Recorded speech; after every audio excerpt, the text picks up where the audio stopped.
अस्सलाम वालेकुम बेटा। आज हम लोग न्यूक्लियर फिजिक्स से कुछ क्वेश्चन सॉल्व करेंगे ताकि जो कॉन्सेप्ट पढ़े हैं वो इनहेंस हो जाए। तो पहला क्वेश्चन जो है कि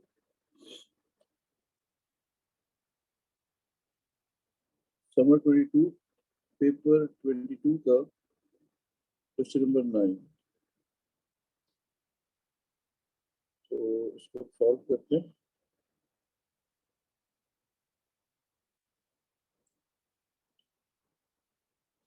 Thorium-229 is a radioactive isotope used in several medical applications that involve alpha particles and beta particles.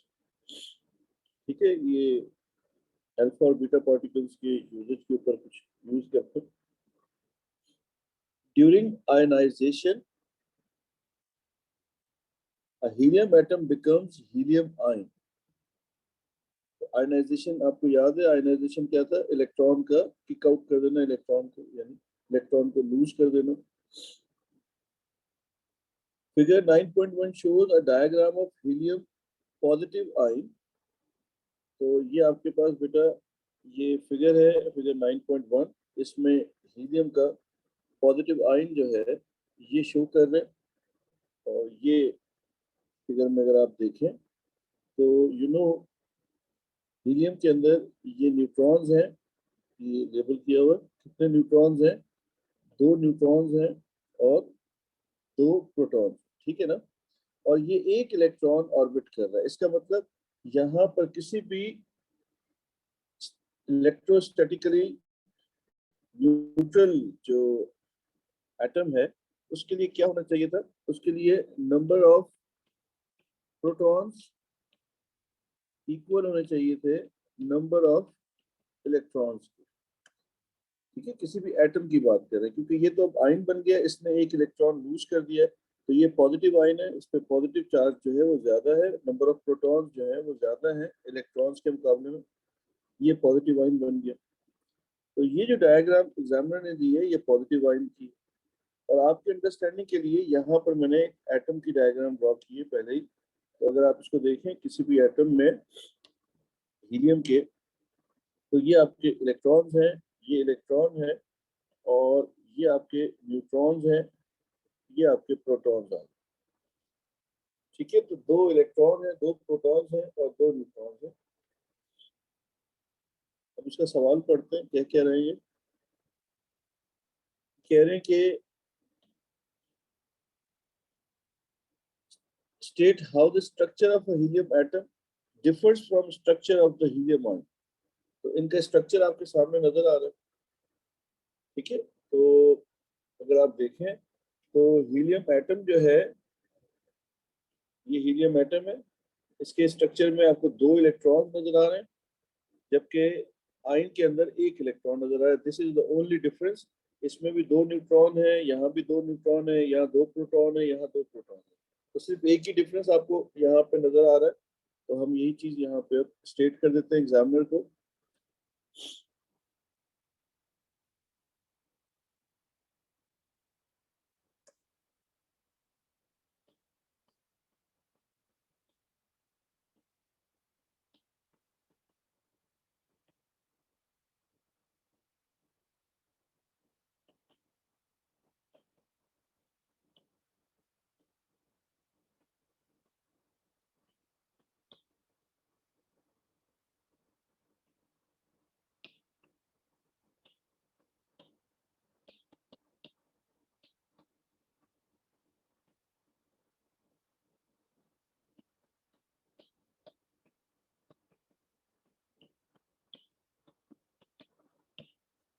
ठीक है बेटा, तो ये हमने स्टेट कर दिया। तो 2 इलेक्ट्रॉन ऑर्बिट कर रहे हैं हीलियम एटम में, जबकि हीलियम आयन के अंदर जो है 1 इलेक्ट्रॉन जो है वो ऑर्बिट कर रहा है। तो ये इसका बेसिक डिफरेंस हो गया। मेरा ख्याल है इसमें कोई प्रॉब्लम नहीं है, किसी के जहन में कोई क्वेरी नहीं है।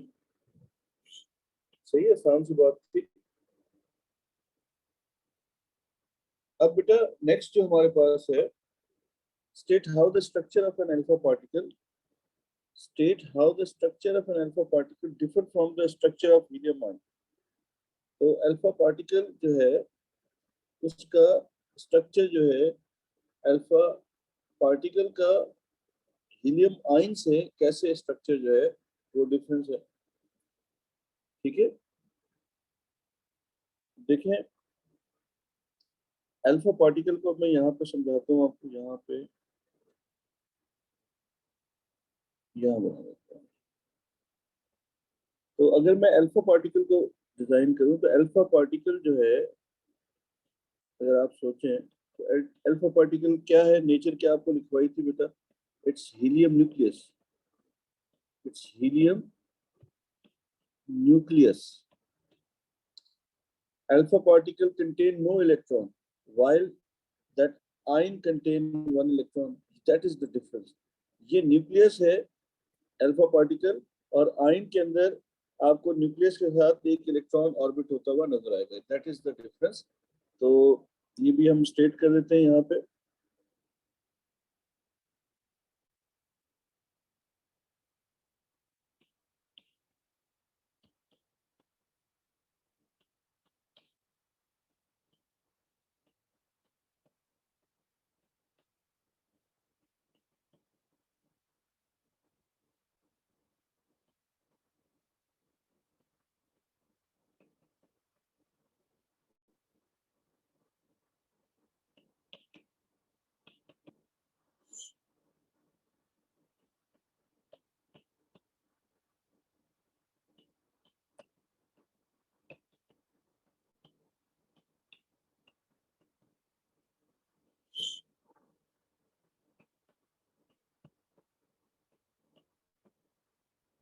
ठीक है बेटा, तो ये हमने यहाँ स्टेट कर दिया। Alpha particle have no electron while helium ion contain one electron which is orbiting around the nucleus. ठीक है, तो ये हमें बेसिक डिफरेंस समझ में आ गया। तो यहाँ पर एग्जामिनर ने एटम, आयन और पार्टिकल, इनके ऊपर आपका कॉन्सेप्ट जो है जज किया है, यहाँ पे आपको एग्जामिन किया गया। ठीक है, अब नेक्स्ट पार्ट पे आ जाते हैं। Nucleus of thorium 229 decays by alpha emission to a nucleus element X. ठीक है, अल्फा को डिके करके एलिमेंट एक्स को इसने फॉर्म किया थोरियम में। तो the nucleus of X then decays to a nucleus of Y by a beta emission. फिर X ने further beta emission किया। Complete table 9.1 to show the number of protons and neutrons in nucleus X and the nucleus of Y. X और Y के लिए हमें जो है यहाँ पे टेबल को कंप्लीट करना। तो बेटा यहाँ पर अगर हम इसकी कैलकुलेशन करें तो सबसे पहले तो टेबल कंप्लीट, अच्छा चले मैं ये कर देता हूँ। यहाँ अल्फा डिके की इक्वेशन को रिकॉल करते हैं। तो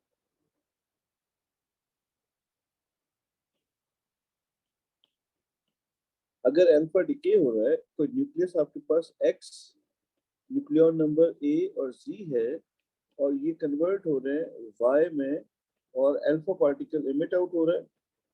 तो उस सूरत में अब आपको इनके अगर अल्फा पार्टिकल 4 और 2, तो बेटा यहाँ पर ये क्या बनेगा, a-4 और z-2। ठीक है ना, ये मैंने क्लास में भी ड्राइव किया था। चले मैं एक दफा यहाँ पे समझा देता हूँ अगर किसी को प्रॉब्लम हो तो। Let the nucleon number be C and proton number be D. हमने पढ़ा था law of conservation of nucleon number. तो हमने कहा था कि डिके से पहले sum of nucleon number should be equal to nucleon numbers after the decay. किसी भी न्यूक्लियर रिएक्शन में डिके से पहले और डिके के बाद जो न्यूक्लियन नंबर्स हैं ये हमेशा क्या होंगे, ये हमेशा कंजर्व होंगे। तो यहाँ पर डिके से पहले न्यूक्लियन नंबर ए है and after decay it's C+4। अच्छा, वी नीड दैट सी, हमें तो सी की वैल्यू चाहिए। Make that C subject. अगर आप इस सी को सब्जेक्ट बनाते हैं तो ये बन जाएगा A-4। तो इसका मतलब हमारे पास जो सी की वैल्यू है वो वैल्यू हमें पता लग गई, एंड दैट इज A-4। तो इस सी की जगह यहाँ पर अगर आप मैं लिखूं इस इक्वेशन को आपके लिए एक दफा फिर,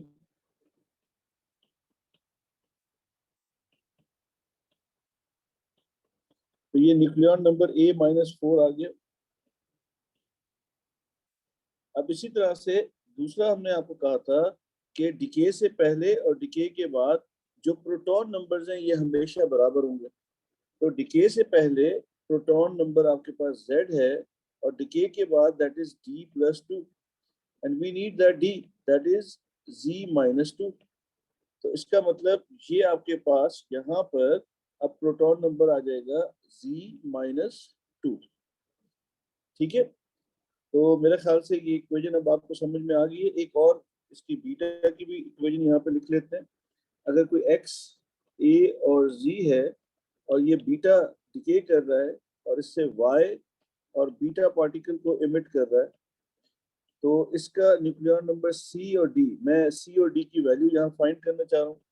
तो डिके से पहले न्यूक्लियॉन नंबर आपके पास ये a है और डिके के पास C+0 है, तो ये बना A is equal to C+0. The value of C is equal to A. That means there is no change in nucleon number when beta decay takes place. ये मैं बीटा डिके की बात कर रहा हूँ, ठीक है, ये बीटा डिके की बात हो रही है। तो आपके पास न्यूक्लियॉन नंबर में कोई चेंज नहीं है। अब बेटा यहाँ पर अगर हम D की वैल्यू सोचें तो before decay it's Z, that should be equal to D plus -1. So this is D-1, Z आ गया, तो Z+1 is equals to D. तो D की वैल्यू क्या आ गई बेटा आपके पास Z+1। तो अब इस इक्वेशन को रीराइट कर लेते हैं, x a z that is after emitting beta. तो C की वैल्यू आपके पास A के इक्वल है और D की वैल्यू आपके पास थी Z+1 plus beta particle emitted. तो ये आपके पास बीटा इमेजन की इक्वेशन बनती है। तो ये मेरा ख्याल है कि यहाँ पर आपको समझ आ गई है कैसे मैंने ये इक्वेशंस फॉर्म की। तो अब ये यहाँ समझना थोड़ा सा आसान हो जाएगा। तो अल्फा पार्टिकल का इमेजन है, तो यहाँ पर जो C और ये D है, तो ये C की वैल्यू क्या बनेगी, C की वैल्यू बनेगी 229 - 4 और D की वैल्यू क्या बनेगी, D की वैल्यू आपके पास बनेगी 90 - 2। अच्छा मैं ये कर रहा हूँ, मैं एक मिनट मेरे सवाल को मेरे जहन से निकल के सवाल में एक दफा दोबारा पढ़ लूँ, sorry. A nucleus of thorium-229 decay by alpha emission to a nucleus of element X. The nucleus X then decays to nucleus Y by beta emission. Complete the table to show the number of protons and neutrons in nucleus X and Y. Yes, we need to complete these equations. We need to work out the values of nucleon number of X and D. So I'm writing over here the nucleon number of X and Z. तो the nucleon number is 229 - 4। ये कितना बनेगा बेटा,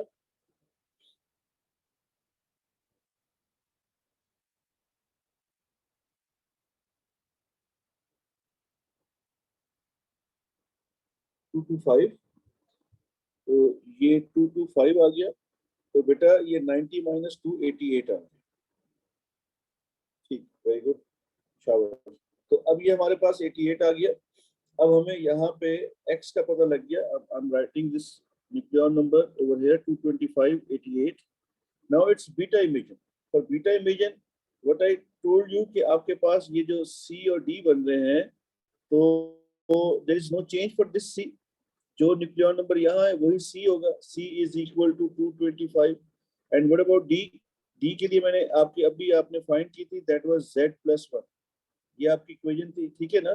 तो अगर मैं यहीं पर ही इसको instead of writing C and D, अगर मैं यहीं पर इसकी इक्वेशन को यहाँ पर लिख दूँ, तो दिस इज 225 और 88 + 1 ये 89 हो गया।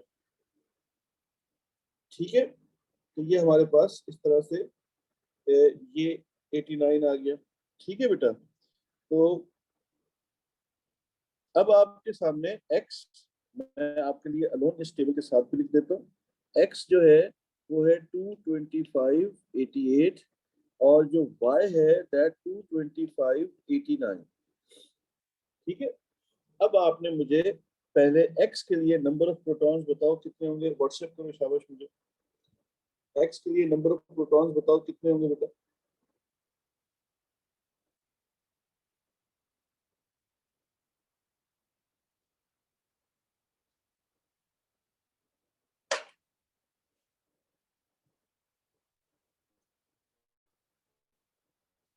बेटा ये मैंने यहाँ पे इक्वेशन आपको बना के बताई थी, z+1 कैसे होगा।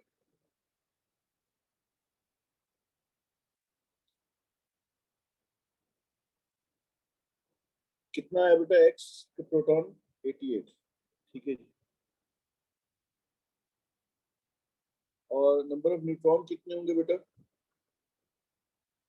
तो 225 माइनस 88, 137।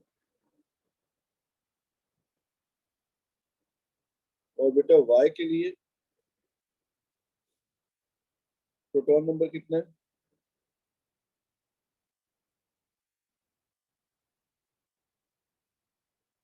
89।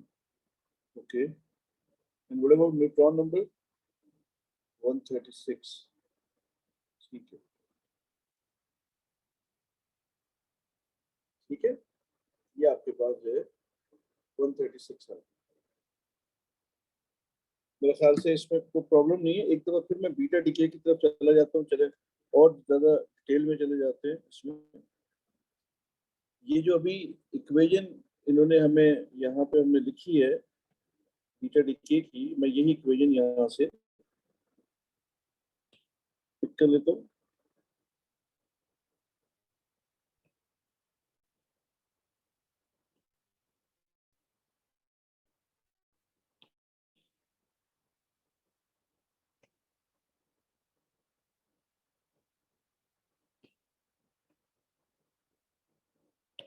ये बीटा डीके की बेटा अभी हमने इक्वेशन लिखी थी। अब मैं इसमें इक्वेशन में आपसे थोड़ा सा काम और कराना चाह रहा हूँ। फॉर दिस एक्स आपने अभी नंबर ऑफ न्यूट्रॉन फाइंड किए थे, कितने थे बेटा, 137। और y के लिए नंबर ऑफ न्यूट्रॉन आ गए 136। तो अगर आप बीटा डिके जो आपके पास हो रहा है, ये है नंबर ऑफ न्यूट्रॉन्स, ठीक है। तो इन बीटा डिके अगर आप सोचें तो क्या हो रहा है बीटा डिके में, तो बेटा यहाँ पर वन ऑफ द न्यूट्रॉन आप देख लो 137 न्यूट्रॉन है, and after that beta emission number of neutron decreases, that means one of the neutron is converted। ठीक है, बीटा डीके क्या हो रहा है कि आपके पास one neutron is converted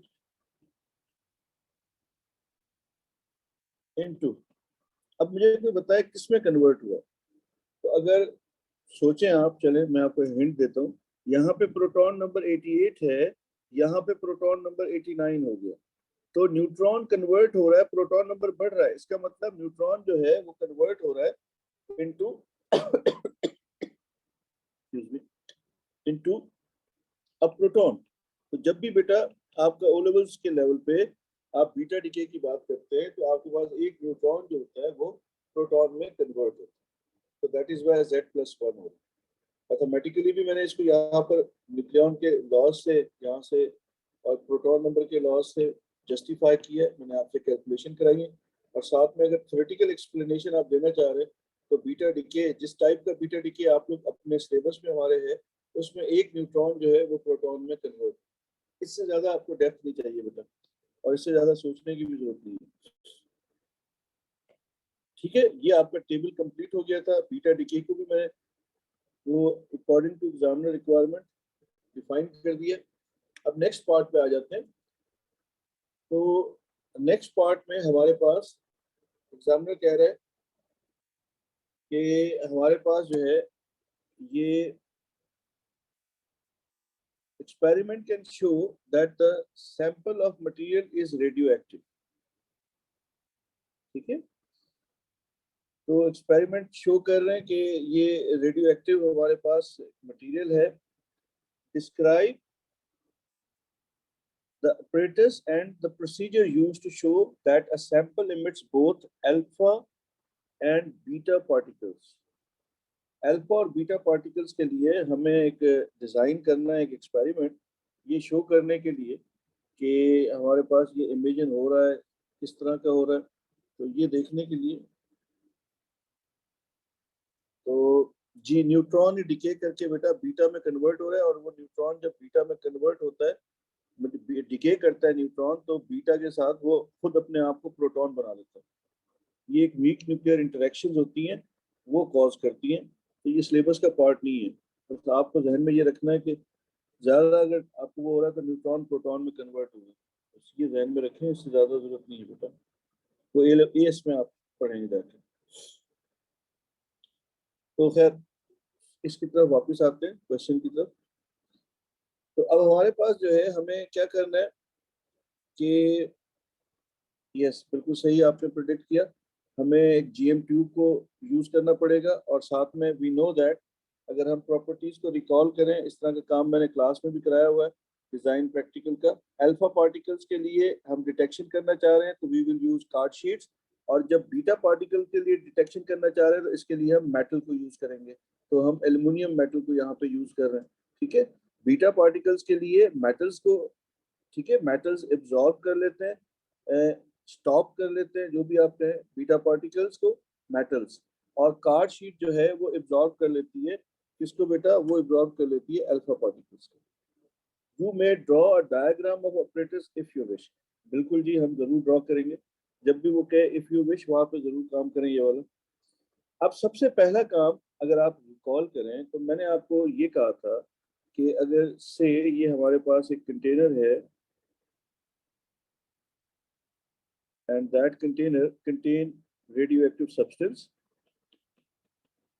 ठीक है।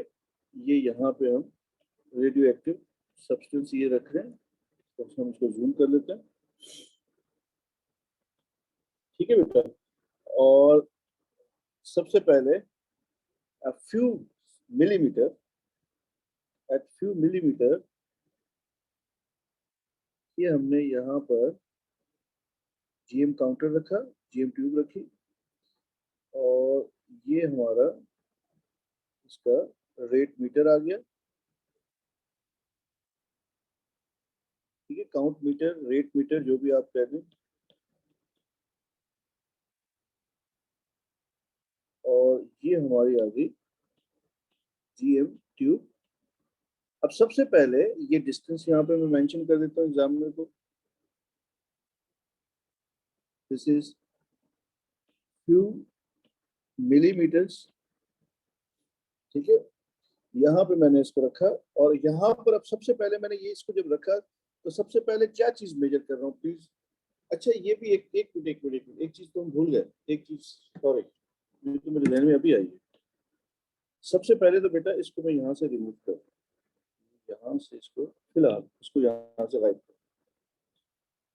Now forget this source, in the room where you are practising, ये जहाँ पे एक्सपेरिमेंट आप परफॉर्म करना चाह रहे हैं, तो आपको ये इस तरह से जीएम ट्यूब को रखना पड़ेगा, और जीएम ट्यूब को रख के आप क्या चीज मेजर करेंगे, क्या करेंगे, जल्दी से मुझे व्हाट्सएप करें आंसर। यस, बैकग्राउंड रेडिएशंस, सही है। तो सबसे पहले जो है हमें क्या करना चाहिए, हमें जीएम ट्यूब को यूज करके बैकग्राउंड रेडिएशंस को मेजर करना चाहिए।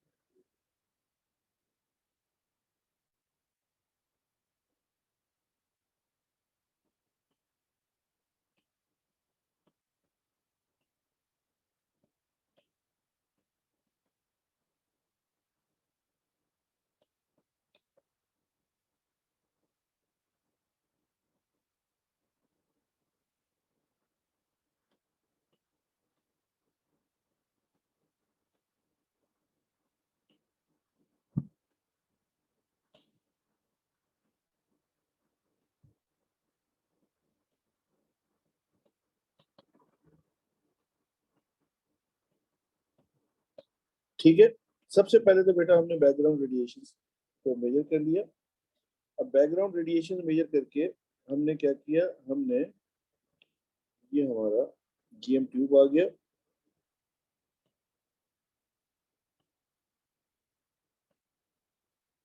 अब हमने क्या किया कि हमने जो है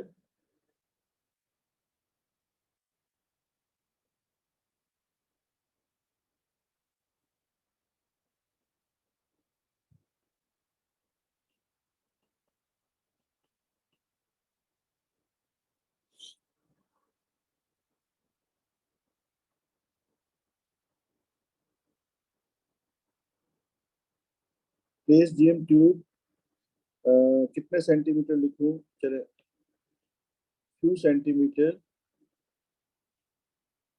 away from source, radio active source.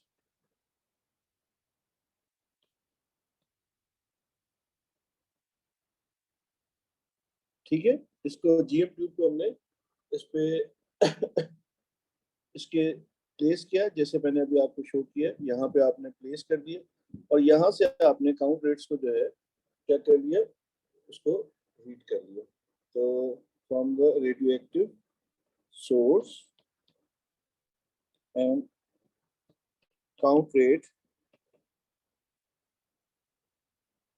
Are recorded. अब क्या करना चाहिए, अब हम ये करते हैं कि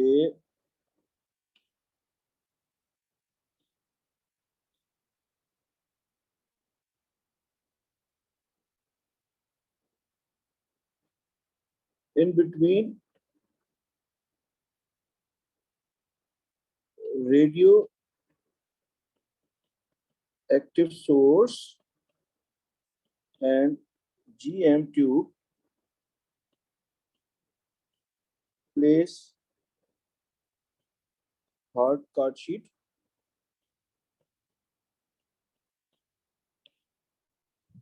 ठीक है,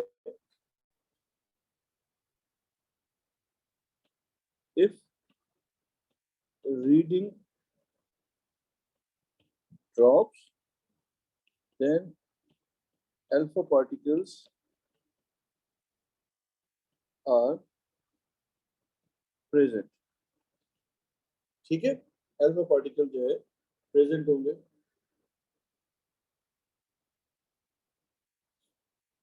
आई होप इसमें कोई प्रॉब्लम नहीं है, यानी मैं कहना ये चाह रहा हूँ कि इनके बीच में या इसी चीज को, इसी सेटअप को मैं दोबारा ड्रॉ कर देता हूँ आपके लिए।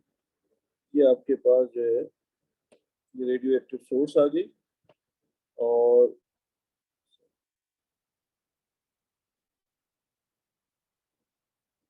ये हमारे पास रेडियो एक्टिव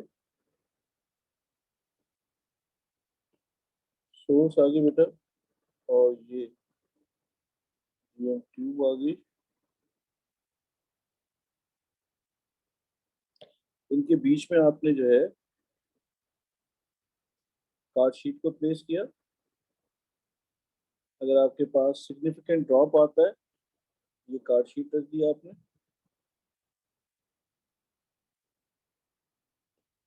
रीडिंग्स पे ड्रॉप आता है तो आप क्या कहेंगे, आप कहेंगे कि जी आपके पास जो है अल्फा पार्टिकल्स प्रेजेंट है, and then the same setup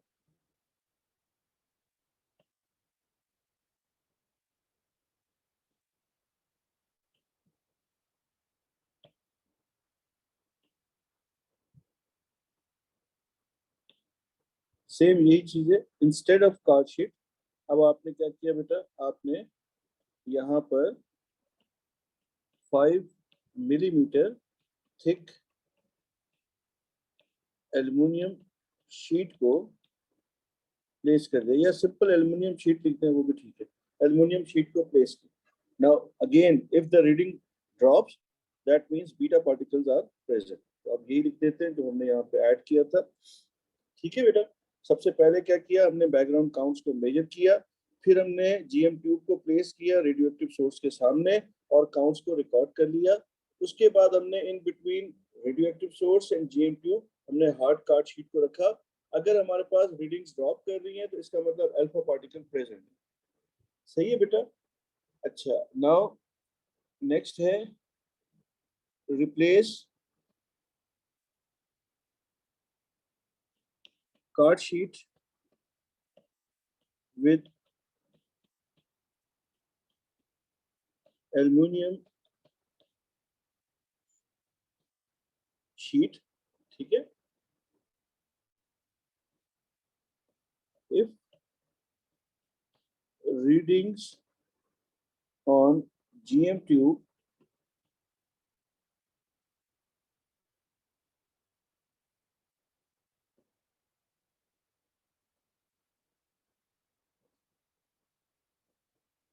drop कर रहे हैं, then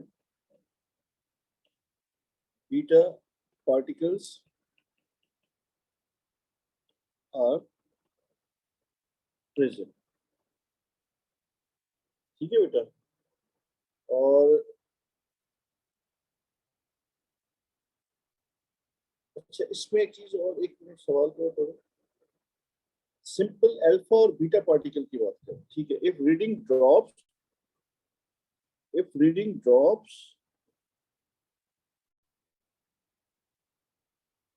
to background count, then beta particles, वो हमने बात सही लिखी थी, लेकिन हम जो है थोड़ा सा, मैं जो सोच रहा हूँ तो मैं लिखूंगा तो आपको मेरी बात क्लियर हो जाएगी। यहाँ पे मैं ऐड कर रहा हूँ एक और सेंटेंस की फॉर्म में, इफ द रीडिंग्स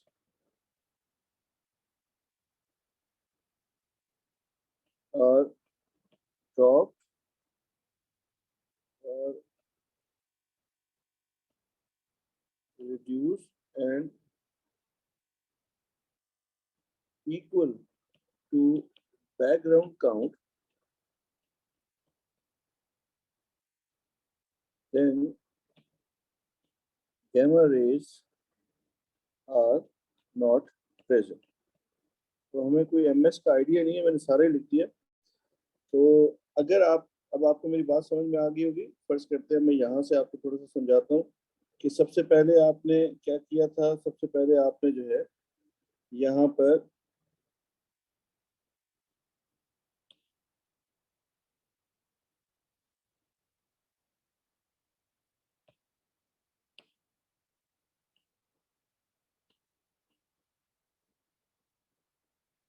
सबसे पहले रूम के अंदर आपने जो है जीएम ट्यूब को प्लेस किया, और यहाँ पर आपने क्या किया, आपने सबसे पहले आपने बैकग्राउंड काउंट्स को मेजर किया। फर्स्ट करते हैं बैकग्राउंड काउंट्स है 20 काउंट्स पर सेकंड सपोज। तो उसके बाद आपने इसको रेडियोएक्टिव सोर्स के सामने रखा, so now the counts are 1000 counts per second. उसके बाद आपने कार्ड शीट को बीच में रखा, the reading drops to for example that is 600 counts per second. अगर ये 600 मतलब सिग्निफिकेंट ड्रॉप आपको नजर आ रहा है तो इसका मतलब अल्फा पार्टिकल है।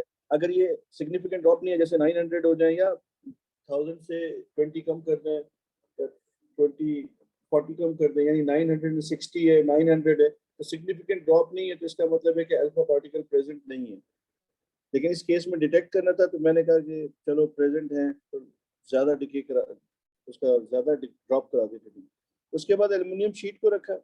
अब देखें, कार्ड शीट तो नहीं है, एल्युमिनियम शीट को रखा, तो अब मेरे पास ये यहाँ पर ये रीडिंग जो है ये ड्रॉप होके, अगर मैं 1000 में से, देखो मैंने यहाँ रीडिंग दी है 1000, अगर इस 1000 में से बेटा अगर मैं -20 बैकग्राउंड काउंट कर दूं, तो इस वक्त जो रीडिंग है वो 980 काउंट्स पर सेकंड है।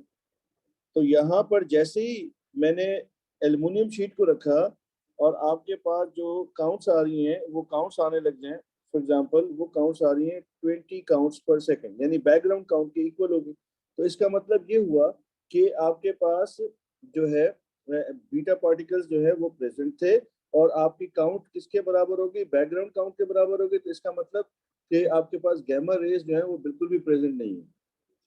ठीक है, तो ये हमने जो है यहाँ पर आपको समझाने की कोशिश की है। 4 मार्क का ये क्वेश्चन है।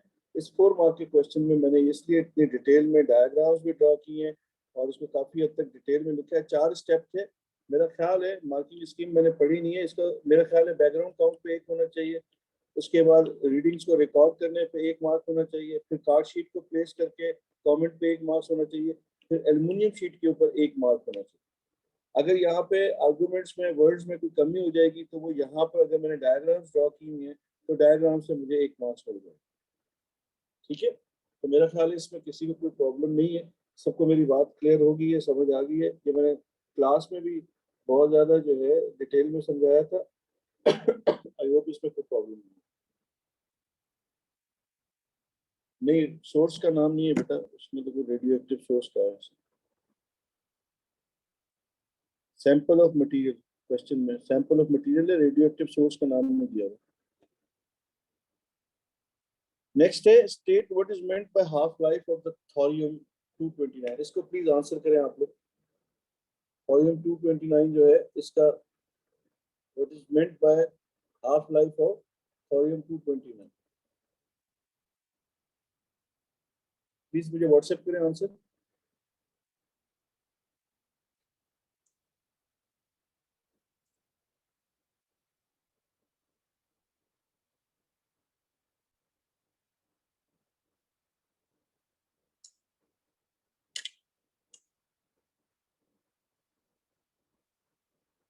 यस, बिल्कुल सही कहा बेटा आपने, बिल्कुल सही कहा। तो जिन्होंने आंसर भेजा है बिल्कुल सही कोट किया। तो यस, क्योंकि ये देखें कॉमन जो इसमें आंसर है बच्चों का वो एक जनरल टर्म में लिख देंगे। He is asking for the half life of thorium 229।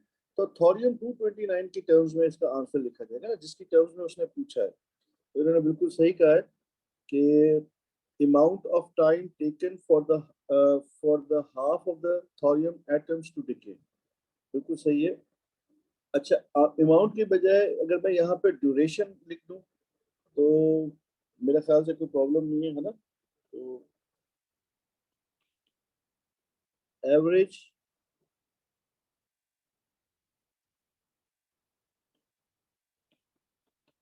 Time taken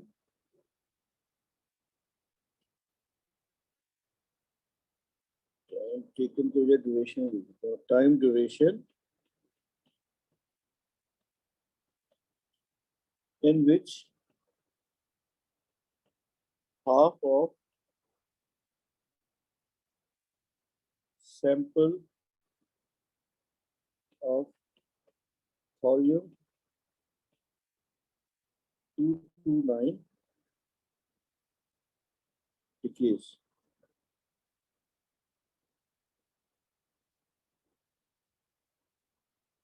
क्या ख्याल है, सही है ना।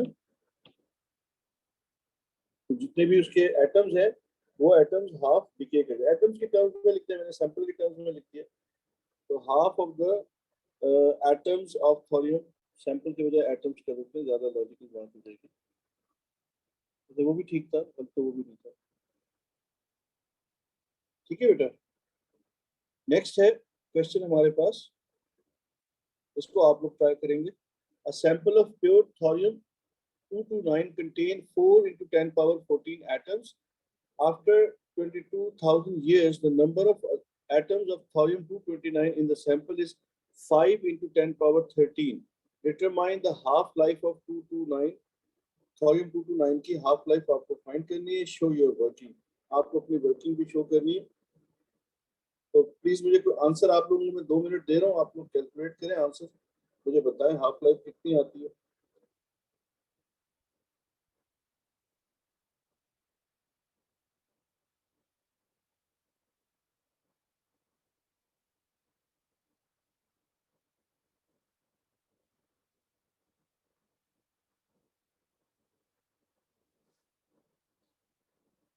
तो ये है, देखिए सबसे पहले तो एक इक्वेशन मैंने कहा था ना, जब टाइम गिवन होता है तो आपने इक्वेशन यूज करनी है, T is equal to n into half life.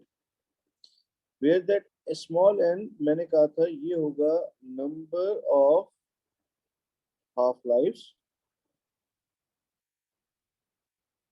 और टी जो है टोटल टाइम होगा जो एग्जामिनर आपको बता रहा है यहाँ पे जैसे, और T 1/2 is the half life.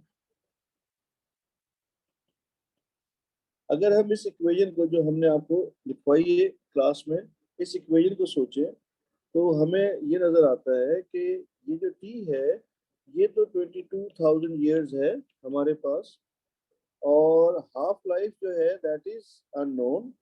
तो किसी तरीके से मुझे अगर नंबर ऑफ हाफ लाइफ पता लगे, उसको अगर मैं यहाँ पे पुट कर दूं एन को, ये एन की वैल्यू जो है यहाँ पे पुट करूं, तो 2 अपॉन एन करूंगा तो मेरे पास हाफ लाइफ आ जाएगी। अब मुझे आप लोग ये तो बता सकते हैं कि कितनी हाफ लाइफ लगेंगी 4 × 10⁻14 से 5 × 10⁻13 होने में। जरा कैलकुलेट करें कितनी हाफ लाइफ लगेंगी। हाफ लाइफ तो आप बता सकते हैं ना बेटा, 3 half life. Good, very good, जैसे मैंने पूछा और आंसर आ गया, शाबाश। 3 हाफ लाइफ बता रहे हैं। तो हमारे पास इनिशियली व्हेन टाइम इज 0, तो हमारे पास है नंबर ऑफ एटम्स कितने, 4 × 10⁻14 एटम्स हैं। और when that time drops to first half life, तो उस वक्त ये आपके पास कितने हो जाएंगे बेटा, ये आपके पास हो जाएंगे 2 × 10⁻14।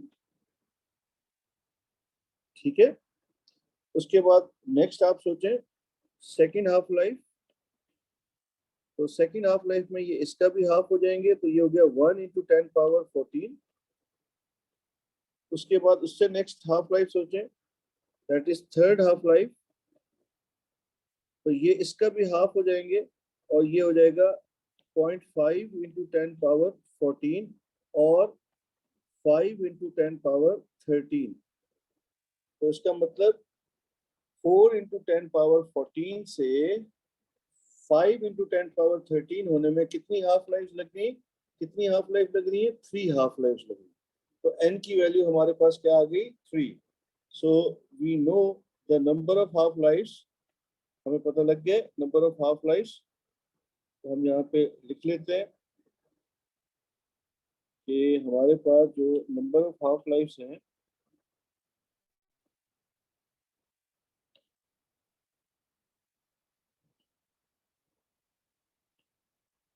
इज इक्वल टू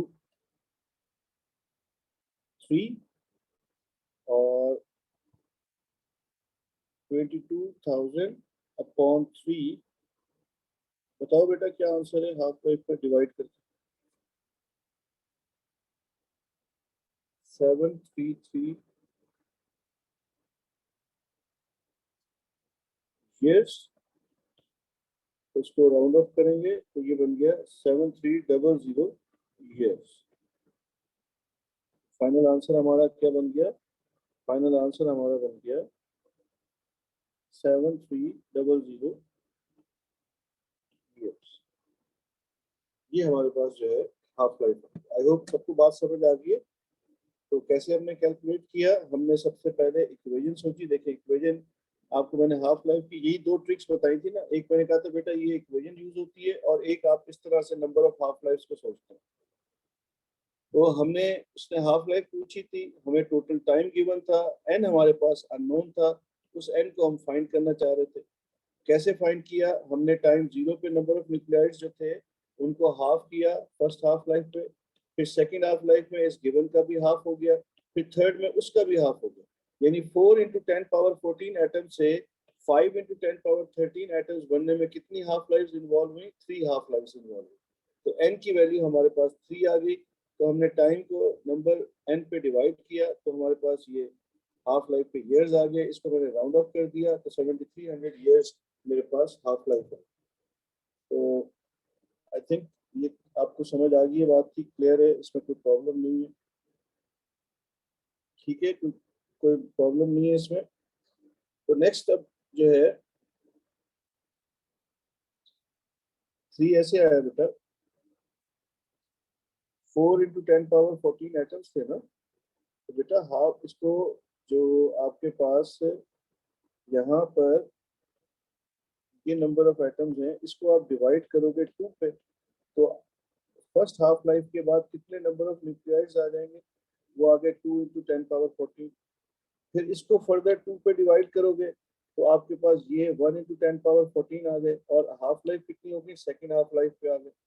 उसके बाद ये जो आंसर आया इसको फर्दर 2 पे डिवाइड करोगे तो ये 0.5 × 10⁻14, जिसको आप अगर 10 की पावर में डेसिमल को अगर मैं मूव करूं तो 5 × 10⁻13 बन जाएगा, और ये कौन सी हाफ लाइफ बनेगी, थर्ड हाफ लाइफ बन जाएगी। तो इस तरह से हमें 3 हाफ लाइफ पता लगी कि 4 × 10⁻14 से 5 × 10⁻13 एटम्स बनने में कितनी हाफ लाइफ लगी, 3 हाफ लाइफ लगी। पहली हाफ लाइफ के बाद नंबर ऑफ एटम 2 × 10⁻14 है, सेकेंड के बाद 1 × 10⁻14 है, और थर्ड के बाद 5 × 10⁻13 है। सही है, तो आई होप क्लियर होगी बात। एक क्वेश्चन और सॉल्व कर लेते हैं। तो बेटा अब हमारे पास जो है नेक्स्ट क्वेश्चन में ये कह रहे हैं कि ये क्वेश्चन कौन से ईयर का था, ये मई जून 21। तो ये क्वेश्चन है summer 21 paper 22 question number 11।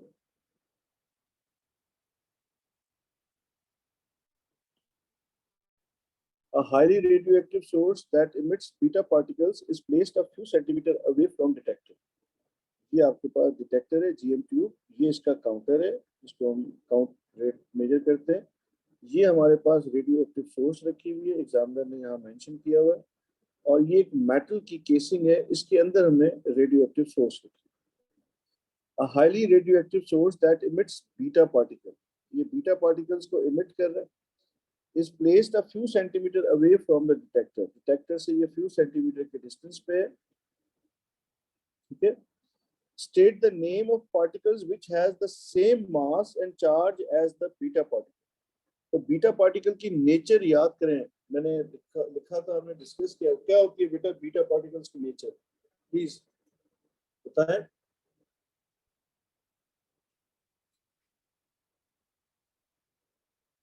Yes, by nature beta particles क्या होते हैं, इलेक्ट्रॉन्स होते हैं बेटा, ठीक है। बीटा पार्टिकल्स जो है वो इलेक्ट्रॉन्स होते हैं।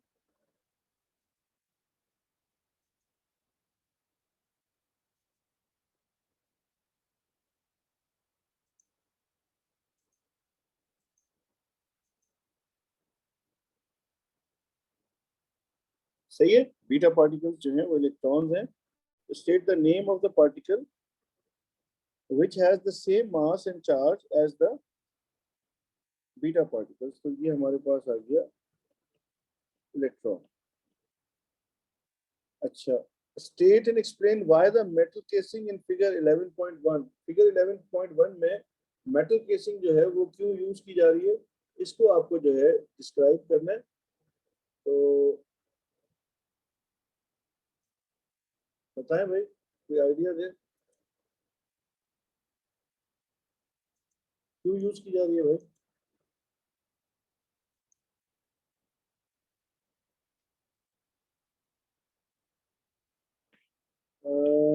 नहीं बेटा, सोर्स है ना, सोर्स, सोर्स जो है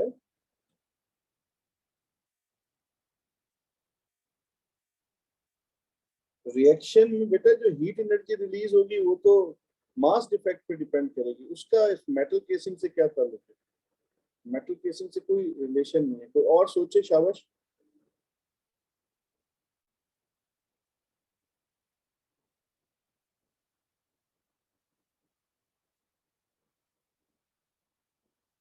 yes, to protect the user from damage, सही है, बिल्कुल सही कह रहे हैं।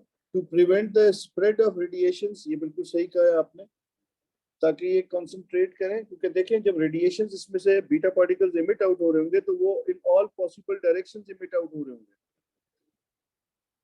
ठीक है। तो ये मेटल केसिंग क्या करती है बेटा, ये सिर्फ और सिर्फ मेटल केसिंग वो रेडिएशन जो इस डिटेक्टर की तरफ जा रही हैं उनको कॉन्सेंट्रेट कराएगी कि बीटा पार्टिकल सारे के सारे इधर चले जाएं, जो अराउंड इसके रैंडम डायरेक्शंस में जा रहे हैं वो मेटल केसिंग जो है वो उनको एब्जॉर्ब कर ले।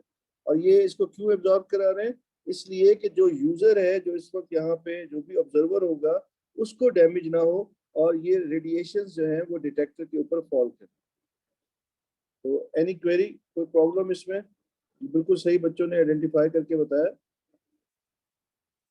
तो ये रेडिएशंस इस तरह से रैंडम डायरेक्शंस में इमिट आउट हो रही होंगी और हम चाहते हैं कि रेडिएशंस जो है जो रैंडम डायरेक्शन में जा रही हैं वो हम उनको स्टॉप कर लें और सिर्फ डिटेक्टर के ऊपर जो है रेडिएशंस आके फॉल करें। ठीक है, तो ये हमारे पास जो है एक इसका हम लिख देते हैं बेटा।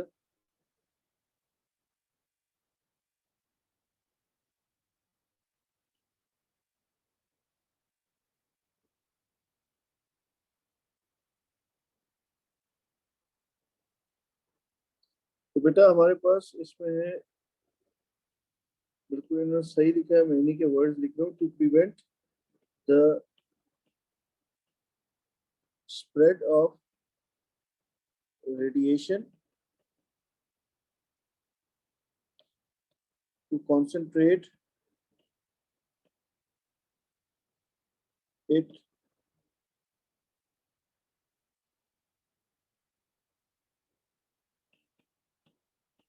towards the detector। ठीक है, कितने मार्क्स का? और साथ में एक और भी आइडिया के तौर पे लिख देते हैं कि टू प्रोटेक्ट, करके नहीं, ये तो 3 मार्क्स का होता तब इसको ऐड कर। ठीक है, to prevent the spread of radiation, या रैंडम डायरेक्शन में जो रेडिएशन है उनको ये स्टॉप कर लेगा।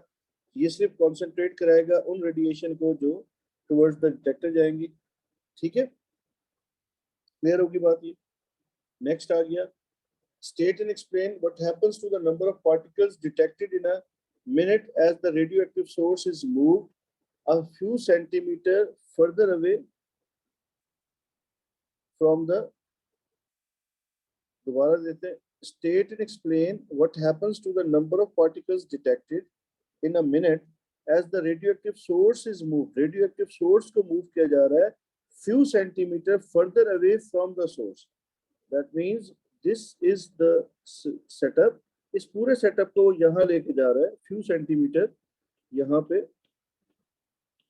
और यहाँ से ये रेडिएशंस को यहाँ पे फॉल कर रहा है। तो इससे 1 मिनट के अंदर जो डिटेक्टर की रीडिंग है उसके ऊपर फर्क हमें देखना। ठीक है, तो कोई भी फर्क नहीं आएगा। इसलिए नहीं आएगा कि वी नो दैट कि जो बीटा रेडिएशन है दे कैन ट्रेवल 1 और 2 मीटर्स, 1-2 मीटर तक ये ट्रेवल कर लेती है एयर के अंदर। तो फ्यू सेंटीमीटर उसने इसको कहा है कि फ्यू सेंटीमीटर ये इसको पीछे लेके जा रहा है। ठीक है, तो अब हम इसको जो है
सही है।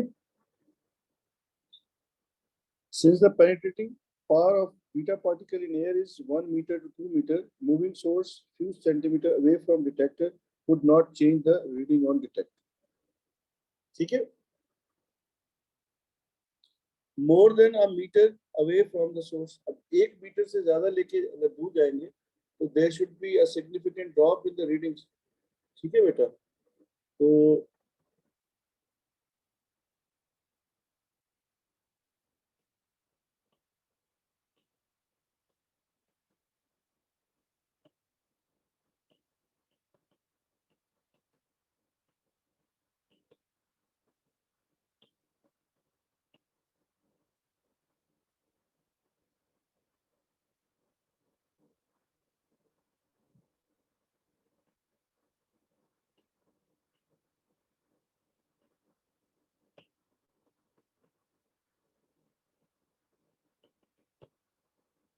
ठीक है बेटा, तो एयर में वो एब्जॉर्ब हो जाएंगे तो सिग्निफिकेंट आपको ड्रॉप जो है रीडिंग्स के ऊपर मिलेगा।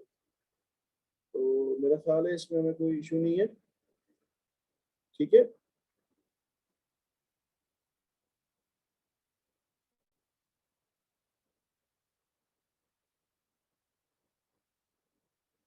तो मैं व्हाट्सएप देखूं।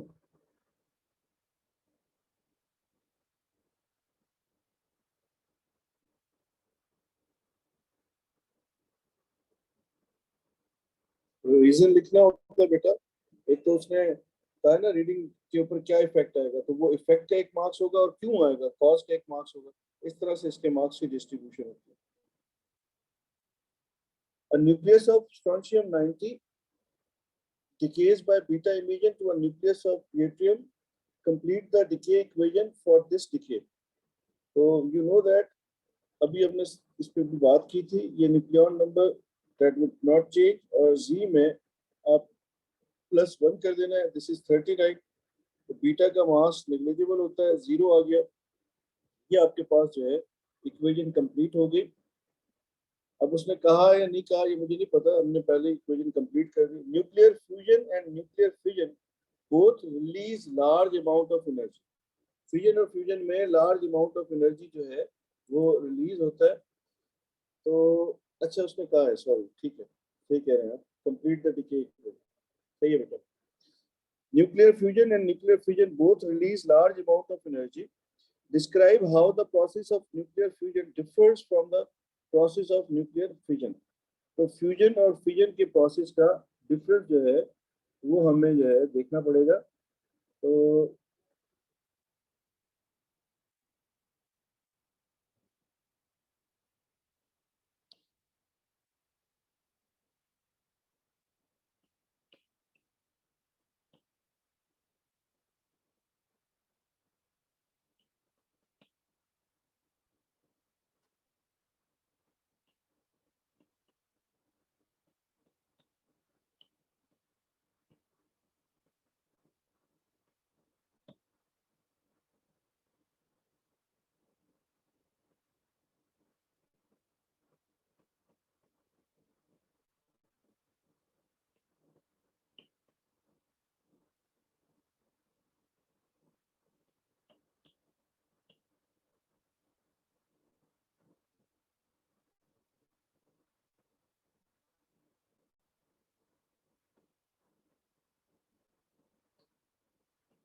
जी बेटा, ये हमने इसका आंसर जो है यहाँ पे आपके लिए लिख दिया, कोड किया। अब इसको डिस्कस कर लेते हैं।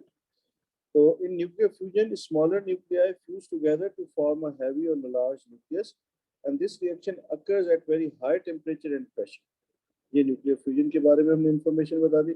While in nuclear fission, after absorbing a slow-moving neutron, a heavy nucleus splits into smaller nuclei. In both the cases, energy is released. तो ये हमने जो है यहाँ पर उसकी कंप्लीट डिस्क्रिप्शन को ऐड कर दिया। ठीक है, इसमें कोई प्रॉब्लम नहीं होगा मेरा ख्याल है। तो अच्छा, इसने फ्यूजन का नीचे पूछा था।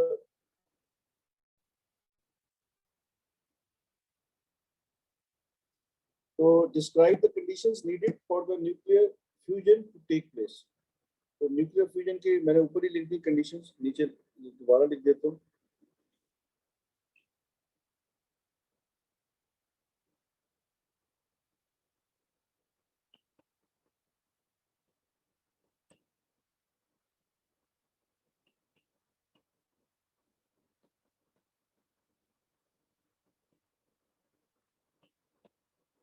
ठीक है, तो बहुत हाई प्रेशर और हाई टेम्परेचर होगा, तो ये एक दूसरे की जो रिपल्सिव फोर्सेस हैं उनको ओवरकम कर सकते हैं।